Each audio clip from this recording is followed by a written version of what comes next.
Olá a todos, sejam bem-vindos. Este é um vídeo que estarei realizando para a disciplina de Sistemas Operacionais 2, em que apresentarei um teste de suporte de carga para uma aplicação que será tanto em uma máquina virtual comum quanto em um container Docker. E eu me chamo Clederson Cruz, os integrantes deste grupo são o Gabriel Toshio e o Matheus Philips, que embora não estejam aqui também apresentando comigo esta parte do trabalho, eles estiveram formalizando tudo isso que a gente pesquisou e desenvolveu em um artigo. Eu colocarei na descrição do vídeo qual que é o artigo e também outras informações relevantes, como por exemplo a página lá do Docker, para vocês darem uma olhadinha sobre o que se trata e as ferramentas aqui que utilizaremos. Nosso roteiro de apresentação consistirá no seguinte: primeiro eu falo um pouquinho sobre o Docker, um pouquinho sobre o JMeter e em seguida, não tem jeito, nós vamos para a parte mais prática, já que a teórica mesmo vocês podem encontrá-la no artigo, ok?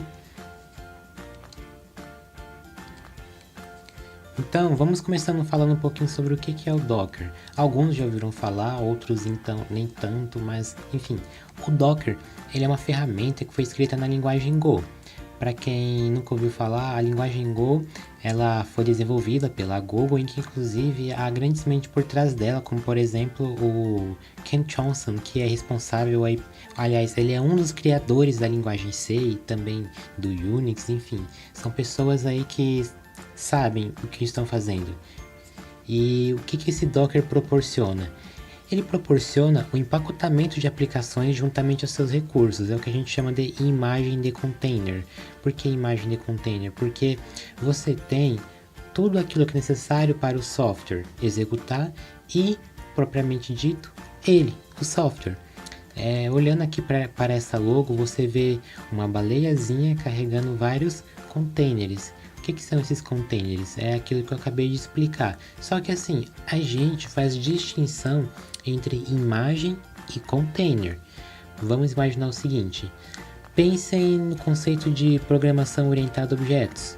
Uma classe é lá a abstração de uma entidade, por exemplo, ou de algum aspecto tanto físico quanto conceitual, ou apenas físico ou apenas conceitual. E a partir desta classe você consegue criar instâncias, que são os objetos. Enfim, a imagem é como se fosse a representação do que vai ser o software lá com o que ele precisa executar. E um container é a imagem em execução que estará na memória. Ficou claro? Se não, depois a gente vai ver aí na parte prática e talvez o conceito fique um pouquinho mais claro. E ainda falando sobre o Docker, ele possui alguns aspectos que são pertinentes à virtualização, mas de uma forma mais otimizada, eficiente e padronizada, pois ele trabalha direto com o kernel do sistema operacional hospedeiro. Isso significa que em vez de a gente subir uma máquina virtual, a gente subirá um container que contém tudo aquilo que eu já expliquei, só o necessário para o software executar.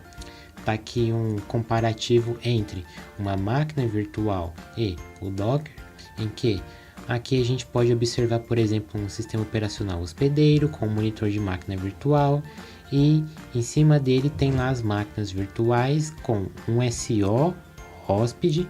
Por exemplo, você tem lá o seu Windows, aí você está rodando o VirtualBox e dentro do VirtualBox você tem um Linux. E lá no seu Linux você está rodando suas aplicações com bibliotecas e binários. É mais ou menos nesta linha de raciocínio que podemos interpretar essa imagem aqui.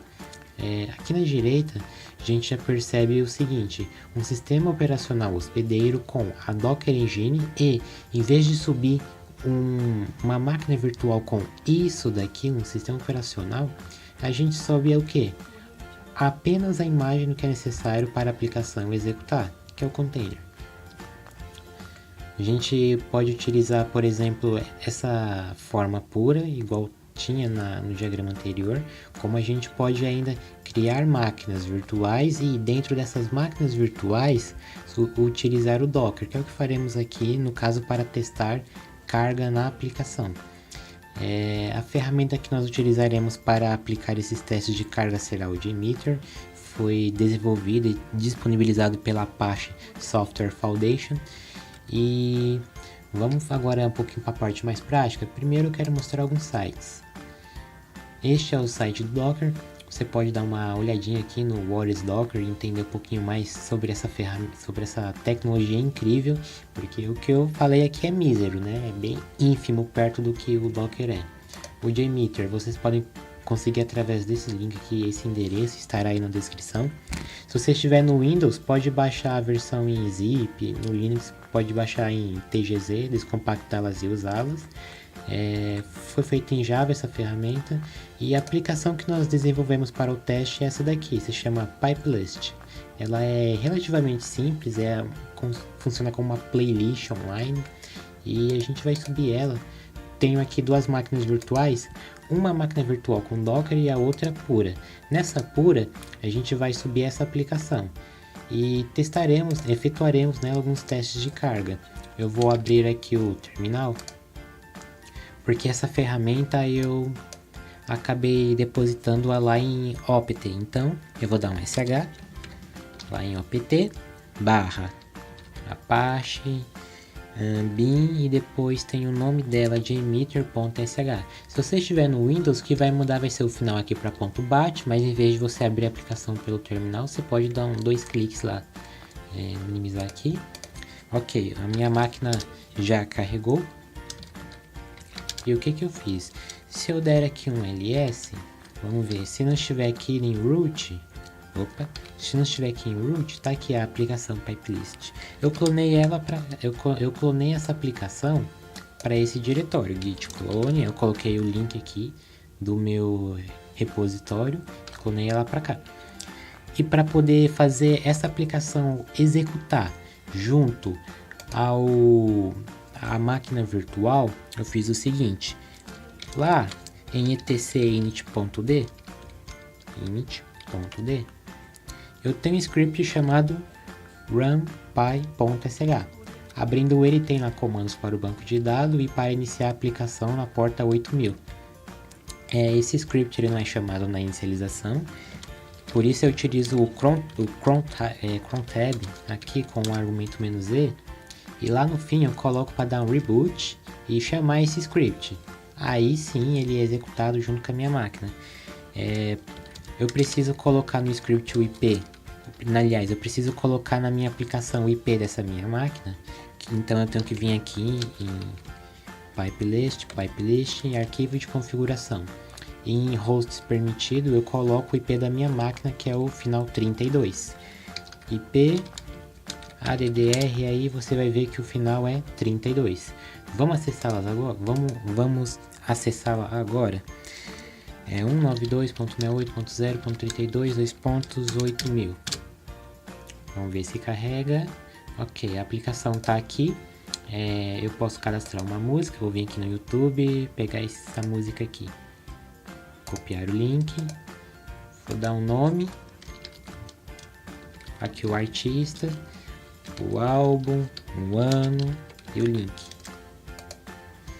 Salvá-lo aqui, ok. Aparentemente a aplicação está funcionando.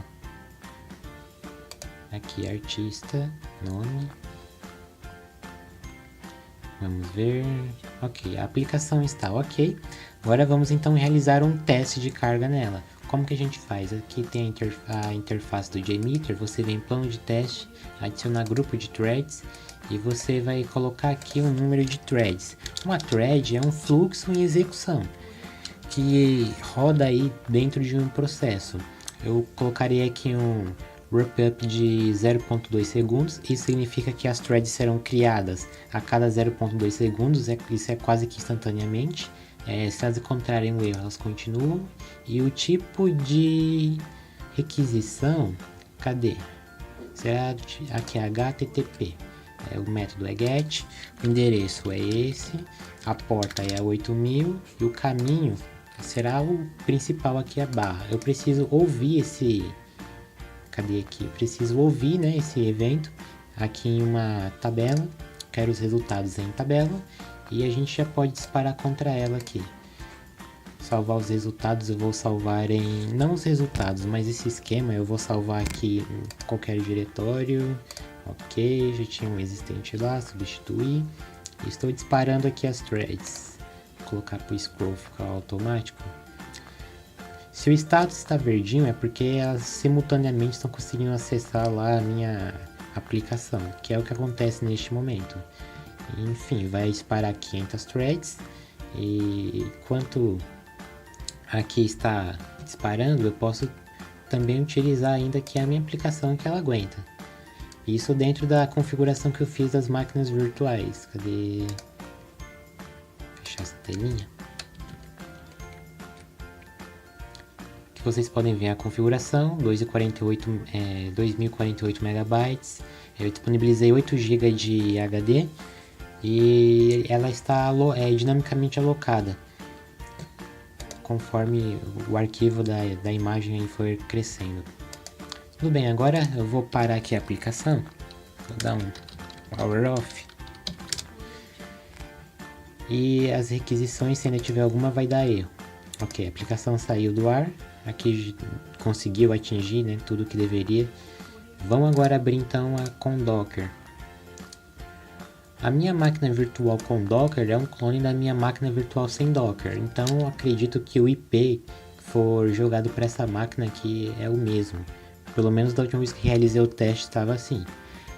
O que muda da configuração dessa máquina virtual para essa é a instalação do Docker, e a aplicação não sobe junto com a máquina virtual, já que ela subirá dentro de um container, e a gente verá isso agora. É só esperar um pouquinho ela carregar. Enquanto isso eu vou limpar aqui a tabela de resultados. Vamos ver, ok.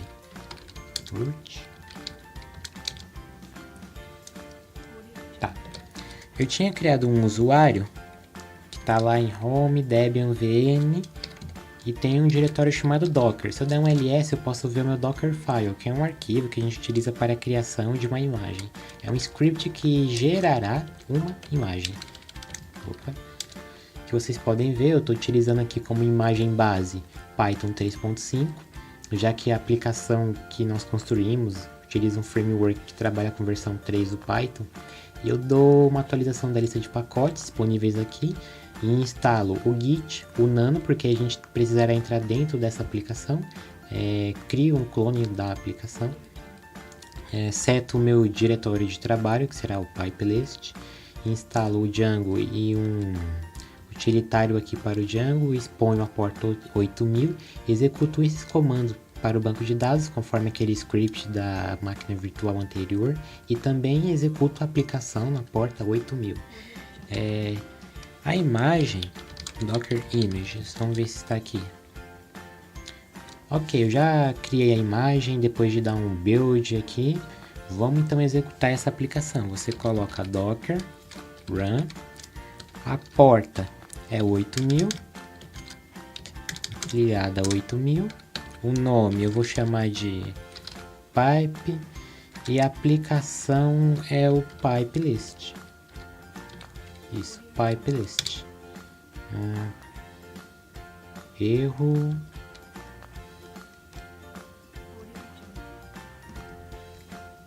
Entendi. Vamos dar um outro nome aqui então. Pipe. Vamos ver. Vou dar um Ctrl C porque eu preciso executar essa aplicação. Isso.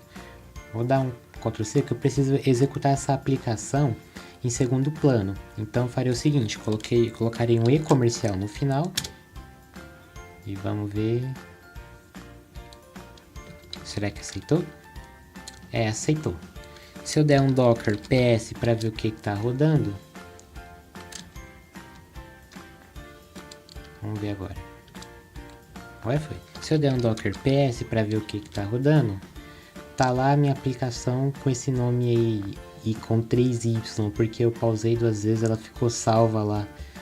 Ok. A minha aplicação ela está rodando, só que eu não tenho certeza se está configurado o IP da minha máquina dentro da aplicação, então preciso entrar dentro dela. Como que eu faço? Coloco Docker e escrevo exec para executar um comando, e eu executarei TI de TI, que é o terminalzinho, e de modo interativo.